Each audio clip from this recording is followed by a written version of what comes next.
Hey everyone, today we're going to do a fun group activity where we're going to partner off to create our own unique creatures. So the first thing we need to do is take our long piece of paper and fold it into thirds. So one side is going to fold in, the other side is going to fold on top of it, and before I crease it, I'm going to kind of look to see, do those look like three even segments? When they're pretty close, you can put it back down on the paper and then just press to smooth those out. Now, since you are the first person that's going to start this creature, you can open it all the way up, and you're going to be drawing in just the first box. I have a guest in my room right now. Mrs. Vigu is going to be doing this activity along with me. So the first thing I want to do is decide, what is my monster head going to be? We are creating a creature, something that does not exist in the real world. And we're going to stop when we hit this line. So it could be anything you want, and we're going to have a 2-minute timer to do this. So we don't want to take too long. And I'm just going to dive right in with some silly eyes. Now, your creature should not look like my creature. It should be your own unique creation. I'm going to put some lashes on there, and I'm just going to quickly add in, I think it has a long nose like an elephant. Not sure what's happening here. Just kind of let the creature come to life as you're working. Think about different animal parts, maybe antennas, fish scales, feathers. It can be furry, it can be fuzzy, it can be slimy. Think about adding like a neck onto this, but no shoulders. We're only creating the head and maybe the neck if you decide to give your creature a neck. And everything that I'm drawing is staying in this first box. So my time is up and I finished drawing my monster head, and I'm going to swap with Mrs. Vigu, but I do not want her to see what my monster head looks like. So how will she know where to start? The neck is going to be the only key that I give her. So I'm going to take this neck and I'm going to put a line here and here, just going a little bit into box number 2. I'm going to fold this over. I'm going to leave it on my table, and then Mrs. Vigu and I will swap. If you had more friends in the class, you would swap with other partners around you. Okay, I'm now in Mrs. Vigu's seat with her monster, and she is in my seat with my monster, and I need to set the 2-minute timer again, and we're going to create a body. So anywhere in this space, stopping at the next fold, we're going to create a body.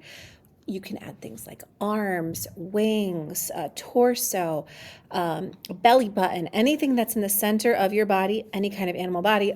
But don't have it go past the line, and do not include a tail or legs. This section is just body.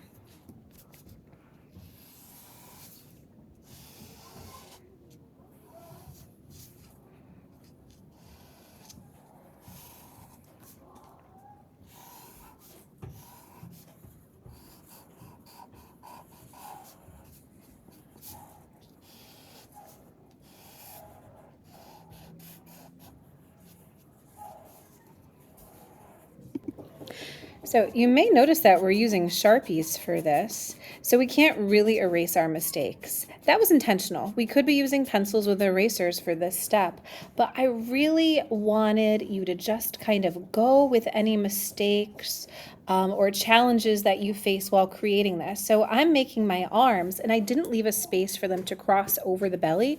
So anything that I do has to be tucked behind because that line is blocking me. And that's okay. I'm just going to kind of go with it. So wherever you put your marker line down is correct. Monsters don't really exist. Whatever you draw is your creation.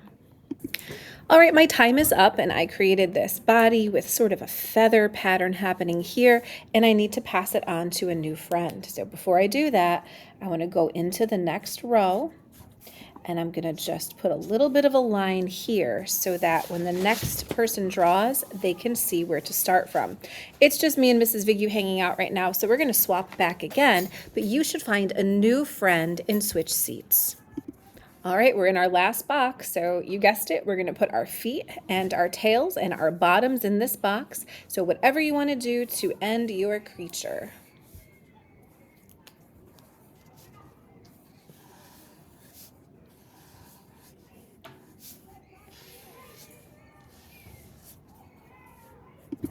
Okay, so I finished doing the bottom of my monster, and Mrs. Vigu just gave me the bottom of hers. These look so fantastic. I cannot wait to see what they look like when we open them up. So let's do the octopus bottom first, and this started with my head. Oh, that looks so much fun. And Mrs. Vigu added a body and then the tail. Oh, yay! These are great. I want to add color to them. And I think we need to name them as well. Fantastic. All right, let's see the second one. We've got Mrs. Vigu's feet, my feathery belly, and oh, Mrs. Vigu's head. I haven't got a chance to see that yet. This looks great. I love these monsters. I hope that you all have just as much fun creating them and naming them as we did today. Thanks, everyone.